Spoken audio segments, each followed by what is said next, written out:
μαζί, αδέρφοι μου, τελέσουμε την Αγία Ευχαριστία, τη Θεία Λειτουργία.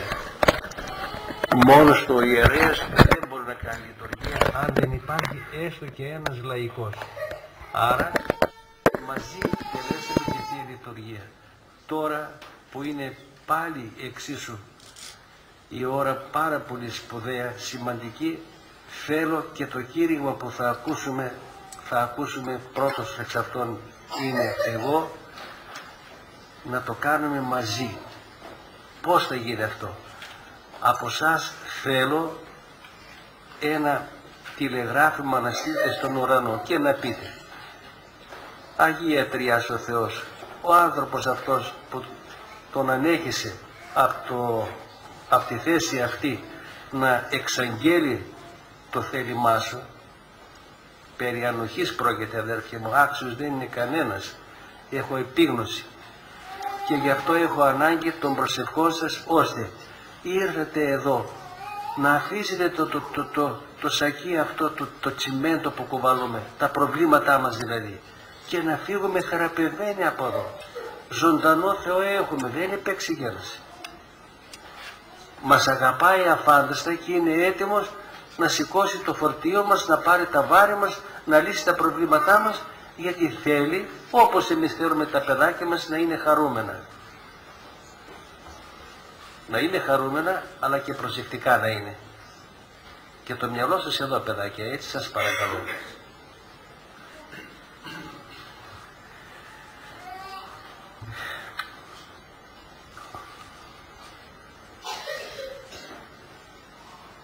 Είχαν την καλοσύνη οι πατέρες από το Άγιον Όρος να μας στείλουν σήμερα το πρωί, όμως το πήρα, δεν πειράζει όμως, το βρήκα τόσο κατάλληλο, τόσο όμορφο, θα μου επιτρέψετε να το ακούσετε και μετά έχω κι εγώ, σας ετοίμασα ευχάριστα εδέσματα και ελπίζω στη χάρη του Θεού και στην ευλογία της μητέρας μας, της Παναγίας μας, να μην φύγει κανένας αδικημένος από εδώ από μέσα. Ακούστε τι μας στέλνουν οι πατέρες από το Άγιον Όρος. Κυριακή σήμερα το Θωμά. Ανέστη Χριστός και θανάτου εορτάζουμε νέκρωσιν. Δεν υπάρχει πια θάνατος, μετάσταση υπάρχει. Πληρούται το στόμα ημών και η ψυχή μας χαράς εντολέγην και ψάλιν. Το Χριστός Ανέστη. Αναστάντος εκ νεκρών του σωτήρος ημών, εφάνει το εσπέρας της ιδίας ημέρας εις τους μαθητάς ευλογών αυτούς. Ο Απόστολος Θωμάς δεν είναι το παρόν. Μαθών την εμφάνιση του Χριστού, απιστούσε την Ανάστασή του. Μετά από 8 μέρες έρχεται ο Αναστάς Κύριος ως το πρώτερο και κλεισμένον των θυρών. Ειρήνη ημίν λέγον και ευλογών αυτούς, απευθύνεται εις το Θωμά ζητώντας να ψηλαφίσει τις πληγές του και να μην γίνεται άπιστος αλλά πιστός. Ο Θωμάς έκραξε: ο Κύριος μου και ο Θεός μου, και ο Κύριος ότι ειδών με επίστευσας, μακάρι ημί ειδώντες και πιστεύσαντες. Αυτή είναι η δευτέρα φορά που εφάνει ο Αναστάς Κύριος. Σήμερον εις το εξαποστελάριον της εορτής ψάλλουμε. Σήμερον έαρ μυρίζει και καινή κτήσεις χορεύει. Σήμερον έρονται κλήθρα, αλυσίδες και κλειδαριές εκ της απιστίας. Θωμά του φίλου βόντος, ο Κύριος μου και ο Θεός μου. Ο Κύριος μου και ο Θεός μου, ο ιερά λόγια ομολογίας, με το Κύριος ομολογεί και δοξάζει την ανθρώπινη φύση του Χριστού, αναμάρτητον και τέλειον τον Κύριον. Με το Θεός ομολογεί την θεότητά του. Τέλειος Θεός και τέλειος άνθρωπος. Δύο φύσεις, θεία και ανθρωπίνη, εις ένα πρόσωπον, τον Χριστόν. Ουκ άλλος ο Κύριος και άλλος ο Θεός, ουκ άλλος ο ορώμενος και ψηλαφόμενος και άλλος ο αόρατος. Με την φωνή του Θωμά Ο Κύριος μου και ο Θεός μου, δοξάζομαι τον Αναστάντα Θεάνθρωπον, την Παναγία Μητέρα του Θεοτόκον Μαρίαν, κράζοντες, χαίρε Παρθένε, χαίρε και πάλι νερό, ευλογημένη ως όσιος ανέστη τριήμερος εκτάπου. Ο λυτρωτής μου και ο βασιλεύς μου και ποιητής μου και ο ουράνιος πατήρ μου, Κύριε δόξα Συ. Η απιστία του Θωμά έγινε μητέρα της πίστεώς μας. Δια τούτο και εμείς προσκυνούμεν Αυτόν, ας μην βλέπουμε Αυτόν, επειδή ο Θωμάς είδε και προσεκίνησε.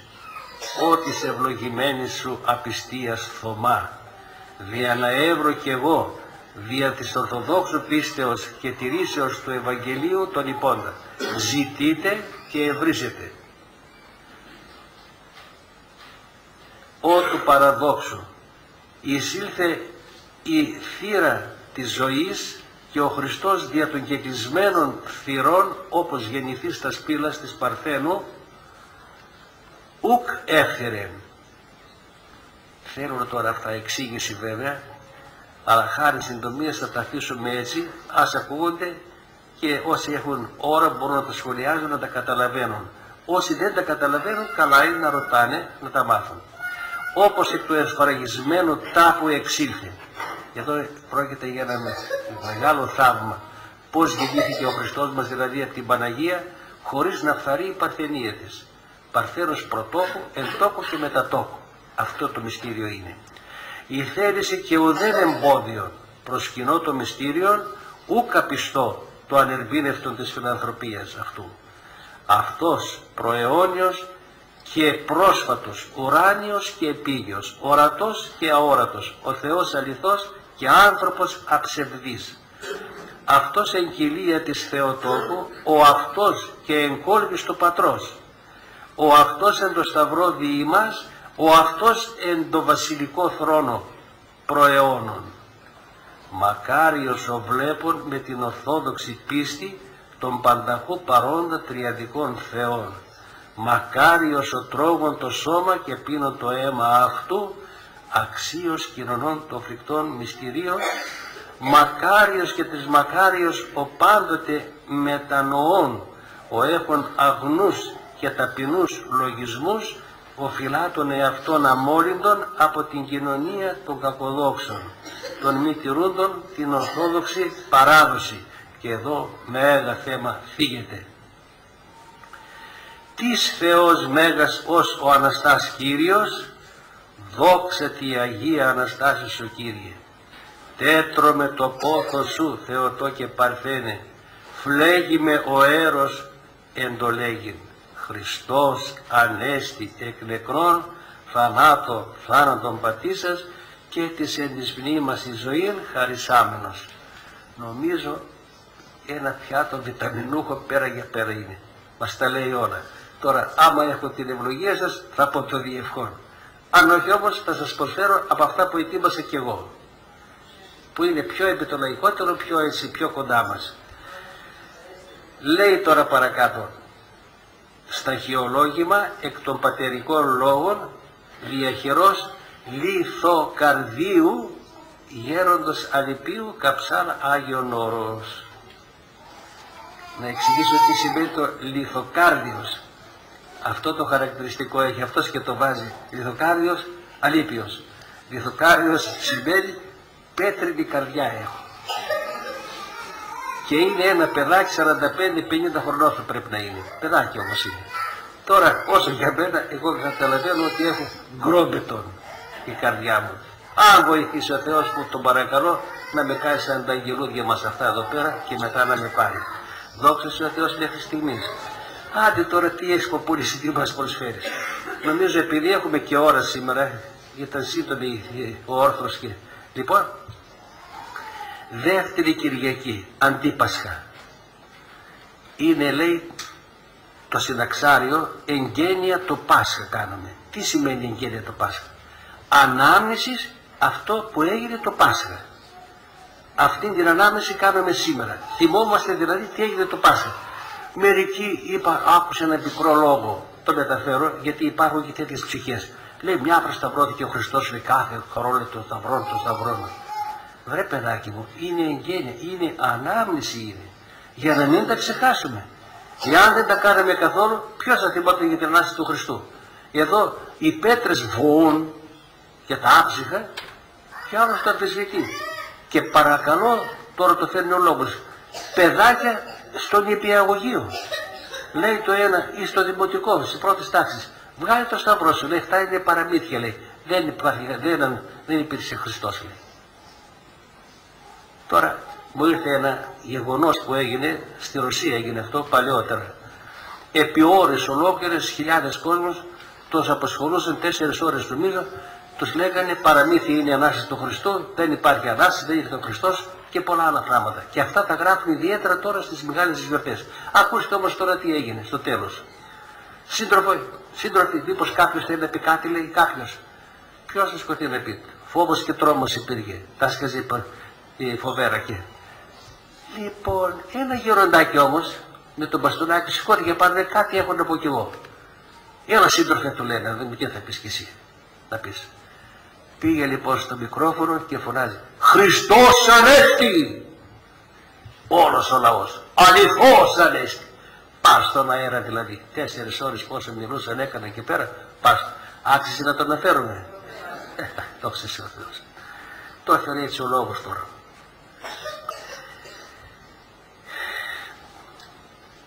Έλεγα να ανοίξει λίγο και η όρεξη να ψάλουμε κάτι, να τραγουδήσουμε. Βέβαια, είπαμε. Και στο τέλος μάλιστα σας ζητήμασε και ένα καθιστικό. Έχει και καθιστικά γιατί είναι γλέντι είναι. Αν θέλετε βρε αδέρφια, κρατήστε μονάχα αυτό, στο τέλος είπα να σας το πω, το λέω και τώρα όμως. Θέλεις κάθε μέρα να έχεις Πάσχα? Μας αρέσει το Πάσχα κάθε μέρα να γίνει? Πώς θα γίνει αυτό? Θυμάται κανένας τίποτα? Το Πάσχην για τον Χριστό είναι Πάσχα. Εάν υποφέρω για τον Χριστό, μαρτύρια, οτιδήποτε, είναι καθημερινό Πάσχα. Το Πάσχην για Ιησού Χριστό, Πάσχα. Το καταλάβαμε αυτό αδέρφια? Αν το καταλαβαίνουμε δεν θα ήμασταν σκυθροποί. Δεν θα σκεφτόμασταν τα δάνεια αυτών των κογλύφων, των ληστών, αρχιλιστών, δικών μας και ξένων κτλ. Που μας έφεραν στο χάλι αυτό. Βέβαια, και εμείς δεν είμαστε καλοί, πώς να το πούμε. Άξια όλοι πράξαμε. Να το ομολογήσουμε σαν το ληστή. Λίγο πολύ άξια όλοι πράξαμε, απολαμβάναμε. Λοιπόν, αλλά ο χριστιανός αυτά τα παίζει στα δάχτυλα. Δεν τα θεωρεί και τίποτα. Όχι σαν τους άλλους, μόλις τα δύσκολα παίρνουν το σπίτι, ετοιμάζει και τη θηλιά ή πετάγεται από τον 4ο όροφο. Πού τα βρήκες αυτά τα πράγματα? Ξέρεις τι σημαίνει αυτό αδέρφια μου? Πάλι το τονίζω. Φοβερό πράγμα είναι. Δεν μπορείς να διανοηθείς πόσο κακό κάνεις τον εαυτό σου. Κλείνεις τα πάντα. Δεν υπάρχει καμιά ελπίδα σωτηρίας. Παραδίνεις στο σατανά εν λευκό. Για τους αυτόχειρες, για τους αυτοκτονούντες. Ένα σύντομο. Αναστάσεως ημέρα λαμπρινθόμεν λαοί, Πάσχα Κυρίου Πάσχα, εγκάρ θανάτου προς ζωήν και γης προς ουρανόν Χριστός ημάς διεβίβασεν επί νικίων αδόντα.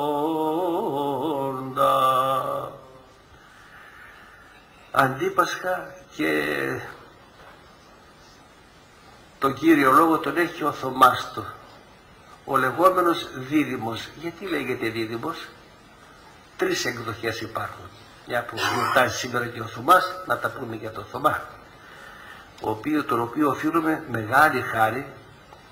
Και να ξέρουμε αδέρφοι, ο Θωμάς δεν ήταν κακοπροαίρετος, δεν ήταν κακόψυχος και είπε αυτά τα αυστερά που είπε, ότι άμα δεν δω και άμα δεν βάλω τα δάχτυλα μου και αν δεν βάλω τη χούφτα μου μέσα στην πλευρά, γιατί ήταν μεγάλη η τρύπα που άνοιξε ο στρατιώτης, αν δεν τα δω αυτά δεν πιστεύω. δεν ήταν για το Θωμά αυτά. Ήταν περισσότερο για τους επόμενους Θωμάδες και εξ αυτών ίσως και εξ ημών που είμαστε ορισμένοι Θωμάδες. Λέγεται λοιπόν ο Θωμάς ο λεγόμενος δίδυμος για τον λόγο ότι πρώτα μπορεί να έχει και άλλο αδερφάκι που γεννήθηκαν μαζί δηλαδή, οπότε δίδυμος λέγεται. Το δεύτερο είναι ότι παρουσιάζεται δεύτερη φορά χάρη το Θωμά, 2 φορές δηλαδή ο Κύριος. Και το τρίτο είναι η εκδοχή ότι το δεξί του το χέρι, τα 2 δάκτυλα ήταν κολλημένα. 2 δάκτυλα. Αυτές τώρα είναι εκδοχές, είναι παραδόσεις. Εμάς μας ενδιαφέρει ότι των θυρών και κλεισμένων μετά 8 μέρες ήρθε ο Χριστός μας. Τώρα το τι τους είπε την πρώτη φορά που δεν ήταν ο Θωμάς, σας παρακαλώ, το 20ο κεφάλαιο κατά Ιωάννη, κάπα κεφάλαιο, να τα διαβάσετε, να τα μελετήσετε. Μεγάλα πράγματα μας είπε ο Κύριος. Και μάλιστα τι, το πρώτο που τονίζει, ειρήνη ημίν. Εχάρεσε τον ηματές εδώ στον Κύριο. Ξανά πάλι, ειρήνη ημίν. Και πάλι ξανά όταν ήρθε και ο Θωμάς την άλλη φορά, πάλι ειρήνη ημίν. Πόσο ανάγκη την έχουμε την ειρήνη, που δεν έχει καμιά σχέση με την ειρήνη που μας υπόσχονται αυτοί οι μεγάλοι και οι τρελοί του κόσμου αυτού. Και όταν μιλάνε αυτοί για ειρήνη, να ετοιμαζόμαστε για πόλεμο. Αλλά την ειρήνη που δίνει ο Θεός όμως, η πάντα νουν υπερέχουσα. Στο καμένη θα είσαι, στη σχάρα πάνω θα είσαι και θα τραγουδάς. Ειρήνη ημίν. Αυτή την ειρήνη να την αποκτήσουμε, αδέρφια μου, ειρήνη ημίν. Των θυρών λοιπόν και κλεισμένων, αυτό θέλω να προσέξουμε τώρα. Αεροστιγώς, οι πόρτες στα παράθυρα πάντα κλειστά, γιατί ήταν φόβος και τρόμος εκείνες τις ημέρες. Το θυρό και κλεισμένο, ξαφνικά να ο Κύριος μας εν το μέσο αυτόν και λέει αυτό στο 20ο κεφάλαιο, επαναλαμβάνω, που θα τα δείτε στο κατά Ιωάννη Ευαγγέλιο. Παίρνοντας αφορμή τώρα των θυρών και κλεισμένων, ήρθε ο Χριστός και τα άλλαξε όλα, την ψυχοσύνθεση των μαθητών, ήταν σαν τα πουλιά τα κυνηγημένα. Ο δε Θωμάς πήρε τον δρόμο και έφυγε, πήγε στη δουλειά του. Έλεξε, τελείωσε τα πάντα. Μέχρι εδώ ήταν. Και οι άλλοι Απόστολοι τώρα ήταν σε αμηχανία τι να κάνουν. Των θυρών και κλεισμένων έρχεται ο Κύριος και αλλάζει πέρα για πέρα την ατμόσφαιρα. Τι θέλω με αυτό να πω και το τονίζω. Και οι δικές μας οι καρδιές είναι κλειδωμένες. Και οι δικές μας οι καρδιές είναι βαριές. Και έχουμε προβλήματα και μάλιστα και οικονομικά και περισσότερο πνευματικά που δεν τα αξιολογούμε δυστυχώς όπως πρέπει. Το θέμα ούτε κοινωνικό δεν είναι, αδέρφια μου. Πνευματικό είναι το θέμα. Εάν ήμασταν εντάξει δηλαδή πνευματικά με το Θεό, δεν θα είχαμε ούτε οικονομικό θέμα. Δεν θα είχαμε ούτε οικογενειακό, ούτε συζυγικό, ούτε προσωπικό, ούτε μεταφυσικό τίποτα. Τα λύνει όλο με το παραπάνω ο Κύριος μας. Δόξα σε ο Θεός, τα καταλαβαίνουμε αυτά. Έτσι ακριβώς είναι όπως σας τα λέω. Επειδή όμως τώρα συμβαίνει να είναι η καρδιά μας βαριά, ακούστε, παράδειγμα, ο Πέτρος λόγω χάρη, η καρδιά του ήταν τι, πώς θα σου πω, δεμένη με αλυσίδες. Σου λέει σε ένα κοριτσάκι μπροστά, εγώ που έλεγα ότι είμαι έτοιμος και να πεθάνω για τον Χριστό, να αρνηθώ 3 φορές, με όρκο και όλα, ανάθεμά μου και να τον γνωρίζω. Δεν τον άκουσα, δεν τον ξέρω. 3 φορές. Και μπροστά σε ένα κοριτσάκι. Και ακούει τον Πετρινό και τότε θυμήθηκε ότι πριν ο Αλέκτορ, ο Πετρινός, θα φωνάξει 3 φορές θα με αρνηθείς. Και πήγε έξω και έκλαψε πικρός και σε όλη τη ζωή. Όταν άκουγε Πετρινό και κηρύκο Πετρινός, αυτός έβαζε τα κλάματα γιατί θυμόταν πόσο άσχημα ήταν μετά την προδοσία. Έρχεται λοιπόν ο Κύριος αυτή την καρδιά πώς τη λύνει μετά την Ανάσταση. Πέτρε, φιλίσμε, μ' αγαπάς Πέτρε? Σε αγαπάω Κύριε, το ξέρεις, σε αγαπάω. Άντε, βάσκε τα πρόβατά μου. Δεύτερη φορά, Πέτρε, με αγαπάς? Ναι Κύριε, το γνωρίζω. Πήγαινε τα πρόβατά μου. Τρίτη φορά, Πέτρε, φιλίσμε, μ' αγαπάς? Γιατί? 3 φορές τον αρνήθηκε και 3 φορές έπρεπε να αποκαθιστήσει την άρνησή του. Τότε κατάλαβε, τότε μπήκε στο νόημα και άπωσε η καρδιά του, ελευθερώθηκε και δόξα τω Θεώ και δικαιώθηκε από τον Κύριο μου, συγχωρήθηκε. Άσε τώρα τι έκανε στη συνέχεια, φαίνεται πάλι ανθρώπινη αδυναμία. Αν θέλετε για το λόγο του ασφαλές θα σας το πω. Μόλις τακτοποιήθηκε, κοιτάξτε τι είμαστε. Συγχωρεί ο Θεός. Τα διαγράφει όλα. Αντί να θυμάσαι και να λες, βρε πού ήμουν, από πού με έβγαλε ο Θεός, τι μου έδωσε ο Θεός, γιατί όλοι επιτοπλίσαν τι. Και εγώ στη μηχανή τελείων είχα μια κάπα. Γιατί δεν είχα την κάπα? Για να θυμούμε ότι έφυγα από τα πράγματα του πατέρα μου, από εκεί με έβγαλε ο Θεός. Πάλεψε δεκαετίες, πέρασε, χάλασε η κάπα.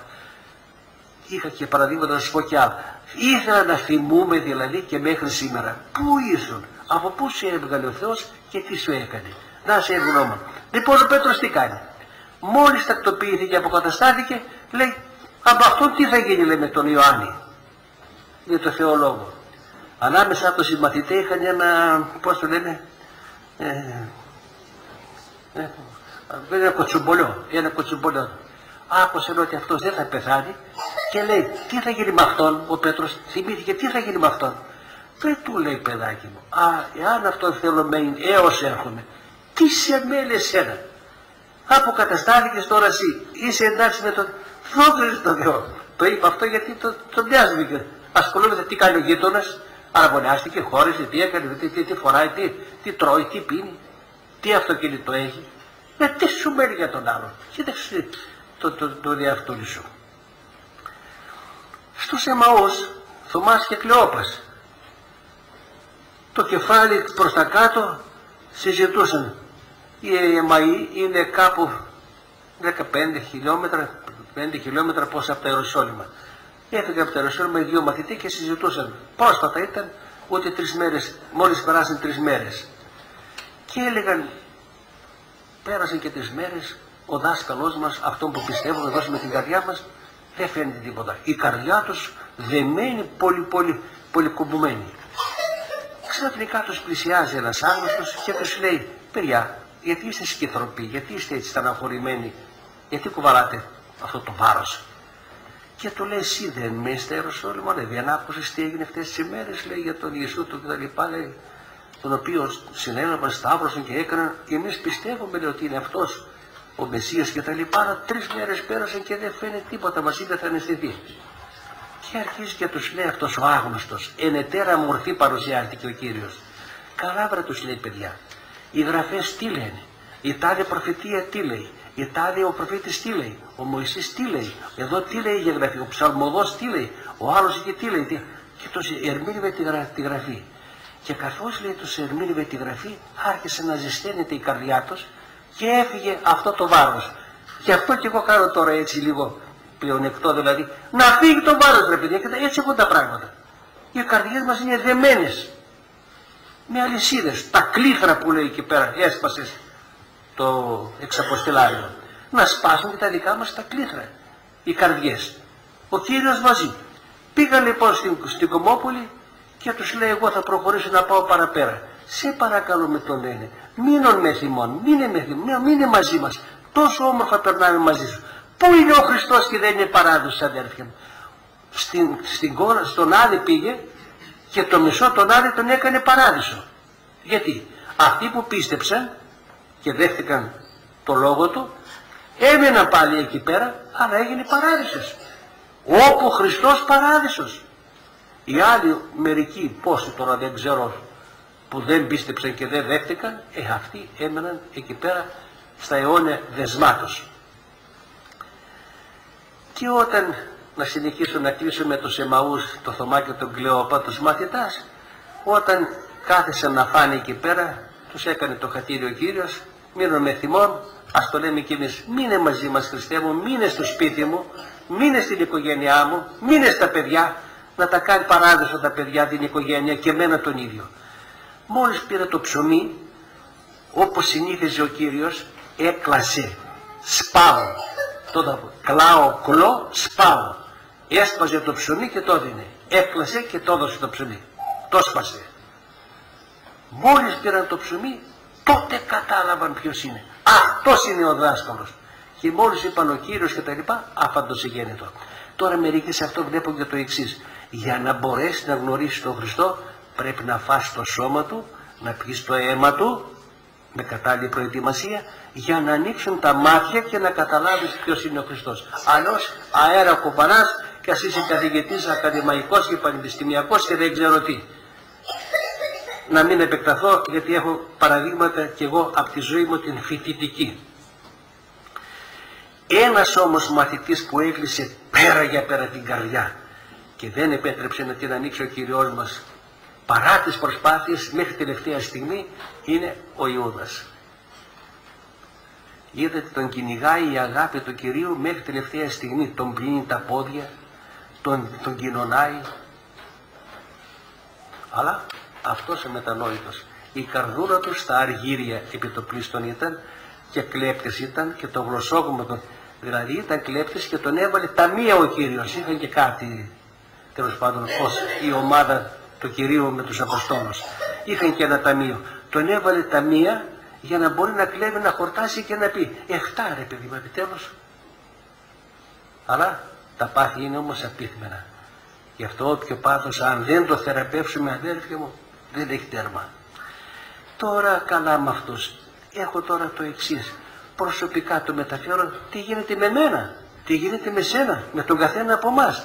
Γιατί στην ίδια μοίρα είμαστε, ο καθένας έχει τα προβλήματά του. Και μάλιστα έχω δύο πράγματα να σας πω. Ένα είναι παλαιό, όταν ήμουν μαθητής στο γυμνάσιο, πρώτη τάξη στο γυμνάσιο. Αν τα αναφέρω αυτά, αν σας τα ανέφερα και τα ξέρετε, δεν θα μετανιώσετε αν τα ακούσετε, κυρίως για τα παιδιά και για τα μεγάλα τα παιδιά τους ανθρώπους. Δηλαδή, την πρώτη χρονιά που πήγα στο γυμνάσιο, μέσα σε μετά ένα εξάμηνο πόσο περίπου, ήρθε κάποιος συγχωριανός μου μαθητής τετάρτης γυμνασίου και τι λέει. Εκεί πάνω στη συζήτηση που είχαμε, μια ομάδα επιστημόνων έκανε άνθρωπο. Τι ήταν και το άκουσα εγώ αυτό τώρα. Ότι οι άνθρωποι έκαναν άνθρωπο. Εγώ έφυγα από τα πάρβατα του πατέρα μου με απότερο σκοπό να σπουδάσω, να γίνω δάσκαλος, να γίνω παπάς και να λέω ότι τον άνθρωπο τον έκανε ο Θεός κτλ. Όταν τώρα σήμερα η επιστήμη κάνει ανθρώπους, πώς θα είναι έγκαιρος ο δικός μου λόγος. Δεν μπορούσα παραπάνω να λειτουργήσω, δεν γνώριζα, δεν είχα ανθρώπους να με βοηθήσουν, δεν έβρισκα έναν άνθρωπο να το εμπιστευτώ. Είχαμε το θεολόγο που είχαμε, σας τα είπα κάποτε να μην τα επαναλαμβάνουμε, θα χρειαστεί μισή ώρα να σας πω το τι έκανε την πρώτη ώρα που ήρθε ως θεολόγος. Αντί να στηρίξει τα παιδιά δηλαδή, 87 παιδιά ήμασταν, 40 έδερε. 20 από εδώ και 20 από εκεί.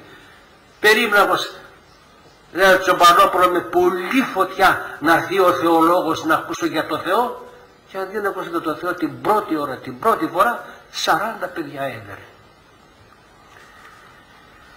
Ο πόνος μου, αδέρφια μου, είναι αυτά τα εγκλήματα γίνονται και σήμερα, ιδιαίτερα στην ανωτάτη λεγόμενη εκπαίδευση. Όταν τα παιδιά μας πάνε στο πανεπιστήμιο, τα χάσαμε. Γίνονται, λέει, και άθεοι και το έχω και μπαίνουν, το έχω για κατάλαβες, ότι κάτι. Βρε ανόητη ακαδημαϊκή, συγγνώμη, με όλη τη σημασία της λέξης το λέω και με επίγνωση. Τι βρήκατε επιτέλους, πείτε μας τι βρήκατε. Κατά του Ιησού, κατά του Κυρίου μας.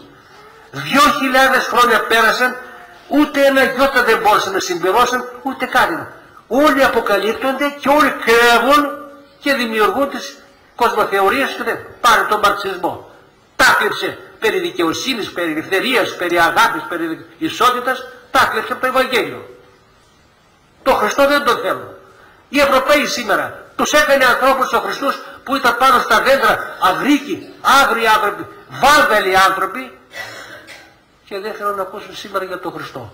Και μην πας μακριά, πάρε και το γέρος μας που φτάσαμε σήμερα και που οδεύουμε. Ο πόνος μου είναι, αδέρφια μου, σας το εγγυώμαι, αν κάποιος σας προσβάλλει και σας πει ότι να, εκεί δεν είπε καλά ο Χριστός ή δεν είναι σωστός, πάρτε με τηλέφωνο να έρθω να τον αντιμετωπίσω εγώ. Γι' αυτό έφυγα από τα πόρα του πατέρα μου. Είχα λόγους. Ερχόταν ένας εξ Αθηνών χωροφύλακας, συνταξιούχος, και έκανε αυτός τώρα ότι είναι Τι Σοκράτης? Ο Σοκράτης έλεγε ξέρω ότι δεν ξέρω. Αυτός έκανε ότι είναι πάστοχος. Και έλεγε τις θεωρίες και έλεγα, Θεέ μου, ας πάω να μάθω γράμματα, να τους, συγγνώμη για την έκφραση τη λαϊκή, να τους κολλάω στον τοίχο. Και δόξα τω Θεώ, μου τα έδωσε με το παραπάνω. Ως εκπαιδευτικός, ως ιερέας, ποιος θα σταθεί μπροστά, ποιος συνάδελφος, καθηγητής κτλ.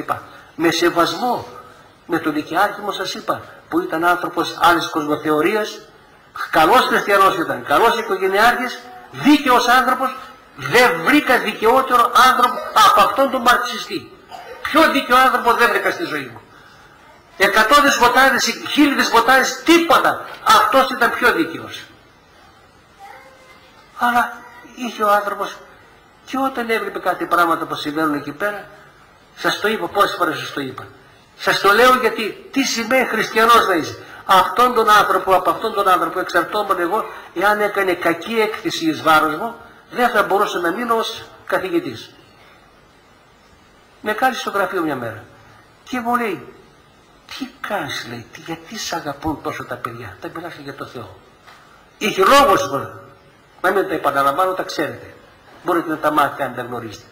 Και άρχισε να κοκκινίζει μπροστά σε μένα που δεν είπε τίποτα, ρε. Ούτε μπάρμπα στην κορώνα, ούτε τίποτα. Αν με έκοβε, τελείωσε. Μόνο την Παναγία, τα μέσα, τα δικά μου που διαθέτω, το Χριστό μας. Άρχισε να κοκκινίζει, καθώς με ρωτούσε. Και που αναγκάστηκε να μιλήσω, να τον προλάβω, μην τυχόν πάθει κανένα εγκεφαλικό άνθρωπος να κοκκινίζει. Του λέω, κύριε Λυκειάρχη, αυτό τώρα που λες για το Θεό, αν τον έφαγα, αν τον ήπια, αν τον έπιασα, αν τον άκουσα, άμα λείψει 1 λεπτό, 1,5 μέσα εδώ στο στήθος μου που τον καταλαβαίνω, θα πάθω ασφυξία, θα πεθάνω. Φτάνει. Εντάξει. Όχι μόνο άλλαξε εκεί πέρα, αλλά από τα 4 μαθήματα, Γρηγόρη μου, 3 άριστα μου έβαλε και το άλλο σχεδόν άριστα. Αυτά τα πράγματα τέτοια αναγνώριση δεν είδα ποτέ στη ζωή μου. Να μην προχωρώ παραπάνω. Λοιπόν, ένα αυτό, ως παιδί αυτό το σοκ που αισθάνθηκα. Και τα παιδάκια μας τώρα, μόλις πάνε στο γυμνάσιο, πάνε στο πανεπιστήμιο, σας είπα, συναντούν αυτά τα κακά παραδείγματα και χάνουν τον Χριστό, χάνουν τον Θεό, χάνουν την πίστη. Και λέει στη μάνα, παιδιά δικά μας στο γυμνασίο και του Λυκείου και πέρα, του Λυκείου, γιατί στο Λύκειο ήμουν. Μου λέγανε οι γονείς, λέει, μέχρι πέρυσι το παιδάκι μας, ήταν διαφορετικό. Τώρα μου λέει, γιατί έχουμε τα εικονίσματα, λέει, γιατί και με το λάδι, λέει. Τα πήραν από απίστευτος καθηγητάς. Οι οποίοι δάσκαλοι αυτοί οι ταλέποροι έχουν αστοχή στη ζωή τους. Δεν έπρεπε να είναι δάσκαλοι. Το δάσκαλος είναι μεγάλη υπόθεση. Μεγάλη υπόθεση, πολύ μεγάλη υπόθεση. Λοιπόν, το δεύτερο ποιο ήταν? Προχθές το Σάββατο, το Μέγα Σάββατο που κάνουμε την Ανάσταση. Επειδή σας είπα, το μυαλό μου δεν είναι μονάχα μέσα στο ιερό, είναι και στο ψαλτήρι. Οι άνθρωποι που καταρτίστηκαν, που έμαθαν, επειδή και εγώ έχω λίγο την απέτηση να τα κάνουμε σωστά, γιατί μας ακούει τόσο ο κόσμος, έτσι δεν είναι όλοι, πρέπει να είμαστε προσεκτικοί. Είναι το μυαλό μου και εδώ. Είναι όμως και στα παιδιά δίπλα. Είναι και παραέξω. Είναι και ακόμα παραέξω. Και στον καθένα. Και διασκορπίζει το μυαλό μου και τι. Ενώ πρόκειται να βγούμε να πούμε τον καλό του λόγο, με κατάφερε ο πονηρός, τα χάσα. Απορώ πώς δεν το καταλάβα. Και έλεγα, εάν το καταλάβω τώρα οι άνθρωποι που έχω ανησυχία μέσα, γιατί έχασα τα νερά μου, πώς το λέω, με καταλαβαίνετε? Δεν το παθαίνω αυτό στη ζωή μας. Έρχεται ένας πανικός τρόπος να πρέπει τι θα κάνω. Πνιγόμαστε αυτό, εκείνο και αυτό. Και όλα έρχεται και ο κύριος Ανέστης που λέει δίπλα μου εδώ πέρα, πες λέει και κανένα μήνυμα λέει χαρούμενο και Αναστάση μου λέει, γιατί τα άγραφε. Και μου φαίνεται και τώρα τα γράφει πάλι, και καλά τέλος πάντων. Τι να πω, ο Θεέ μου. Είχα κάτι εκεί πέρα, είπα, τα είδε μετά, τα έλεξε, λέω, έλεξε τα είπε, δεν ήμουν καλά. Και δεύτερη φορά, και πέρασαν ώρες πολλές για να βρω τον εαυτό μου. Δεν θα με εξομολογούμε, έτσι δεν είναι? Γιατί ο καθένας θα πει, αχ πάτερ, και εμένα η καρδιά μου είναι, να, πέτρα. Έχω προβλήματα, έχω άγχος. Των θυρών και κλεισμένων έρχεται ο Κύριος και τα αλλάζει όλα. Και τα άλλαξε μετά και μέρα και δόξα ο Θεός. Και τώρα μπορώ και σας λέω αυτά τα ευχάριστα που ακούτε.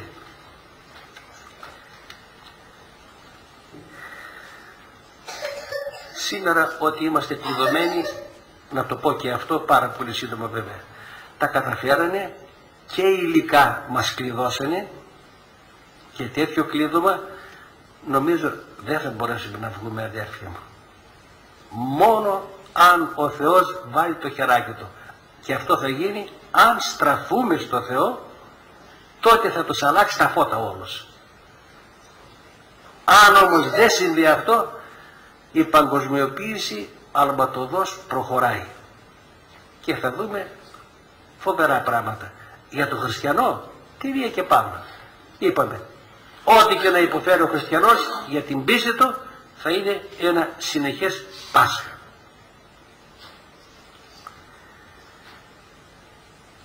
Είναι όμως και πιο σοβαρό το θέμα, πέρα από το οικονομικό, το πνευματικό. Το τι γίνεται, αδέρφια μου, το τι γίνεται, το τι έχουν υπογραφεί, και σε 1-2 χρόνια θα τα δούμε αυτά. Να μην βιαζόμαστε, να μην προτρέξω κι εγώ, αλλά σε 1-2 χρόνια θα γίνουν, θα δούμε φοβερά πράγματα.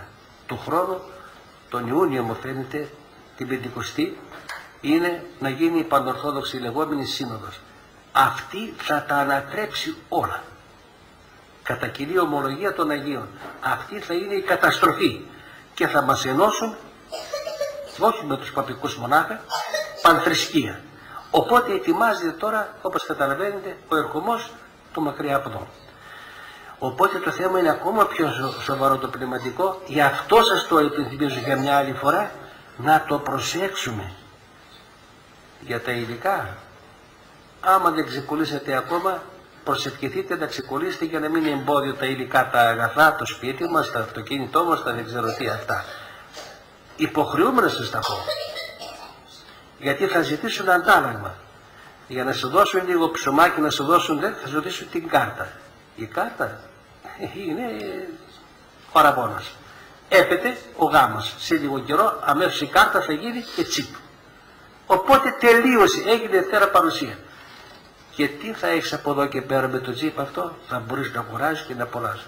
Μα όταν είσαι βουλημένος και όταν εξαρτάσαι με ένα κομπί που θα πατήσει ο άλλος από το δορυφόρο να σε κάνει μια κοιλίδα, όπου και αν βρίσκεσαι να σε σκοτώνει, και ότι παραδόθηκες του σατανά, ποια θα είναι η χαρά σου.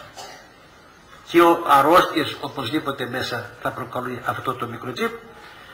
Οπότε να το προσέξουμε και να πάρουμε από τώρα τα μέτρα μας να ξεκολλήσει η καρδιά μας. Γι' αυτό ας φωνάζουμε, έλα το φως το αληθινό, η ελπίδα, η ζωή, η χαρά, η αισιοδοξία, ο νικητής. Και μαζί με τον Γρηγόριο τον Παλαμά, επί χρόνια έλεγε την προσευχούλα αυτή στην Παναγία, διάλυσον μου το σκότος.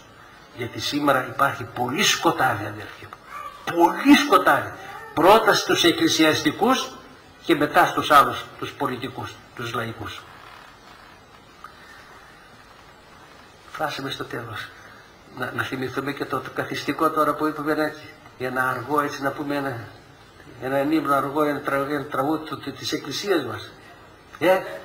Δόξα Πατρί και Υιό και Αγίο Πνεύμα, και νικαία ή και εις τους αιώνας των αιώνων.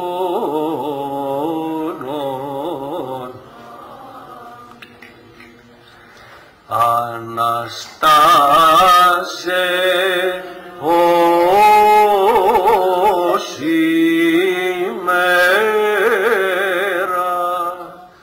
και λαμπρινθόμεν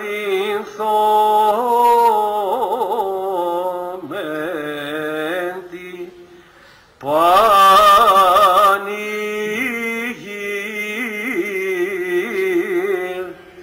και αλλήλους περίπτυξόμεν.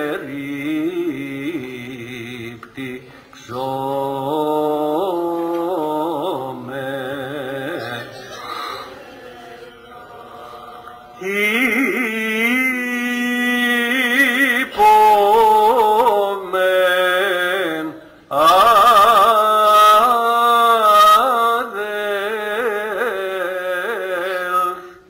και της μισού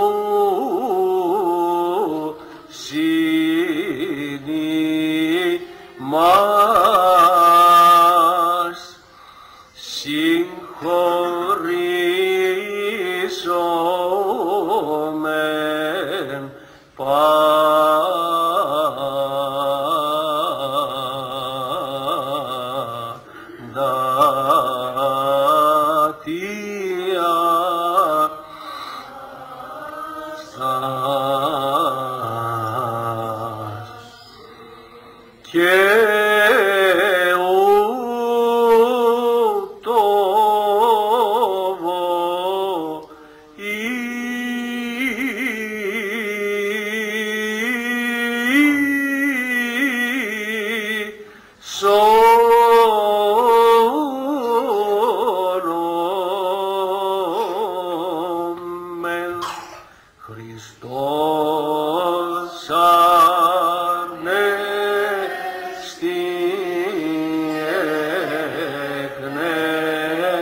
Πόσα δόξα σε ο Θεός πρέπει να λέμε.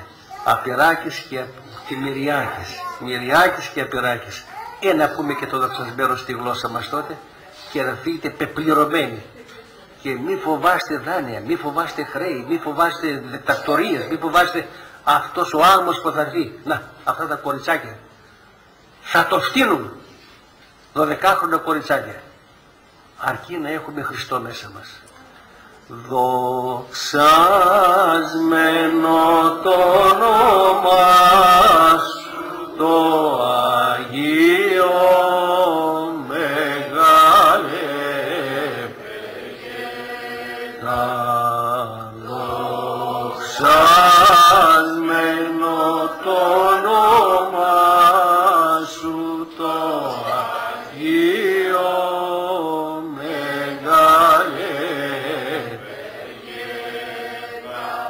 έπρεπε εγώ να είχα χαθεί, να γίνω φωτιά, να γίνω στολή, κι ήρθες εσύ και πέθανες για μένα. Πέθανες για μένα και μου δώσες ζωή, μου δώσες ζωή. Ζούσα μες στην αμαρτία πρώτα και με πήρε ο χρόνος. Ο μίσθος της αμαρτίας είναι θάνατος και μόνος. Έπρεπε εγώ να είχα χαθεί, να γίνω φωτιά, να γίνω σπονδί, κι ήρθες εσύ και πέθανες για μένα, και πέθανες για μένα και μου δώσες ζωή, και μου δώσες ζωή. Τώρα νιώθω της καρδιάς το δάκρυ να κυλά για σένα, και θάρω πως αναβλύζα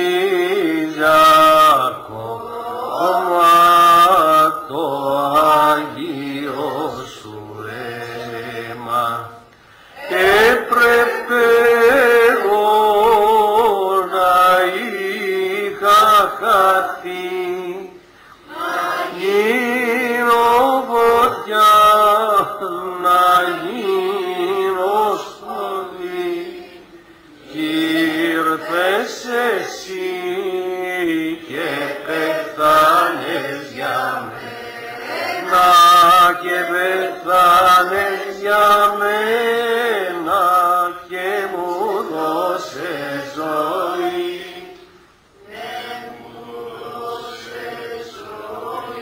Χριστός Ανέστη. Χριστός Ανέστη. Χριστός Ανέστη. Δόξα τι αυτού τριημέρο εγέσει. Εξ όλης καρδίας, αδέρφια μου, και εγώ και όλοι μας, να έχουμε συνεχές Πάσχα. Και θα το έχουμε εάν έχουμε την τιμή από τον Θεό να υποφέρουμε κάτι για τον Χριστό μας. Το Πάσχη για τον Χριστό, Πάσχα συνεχές. Χρόνια πολλά και ευλογημένα. Χριστός Ανέστη.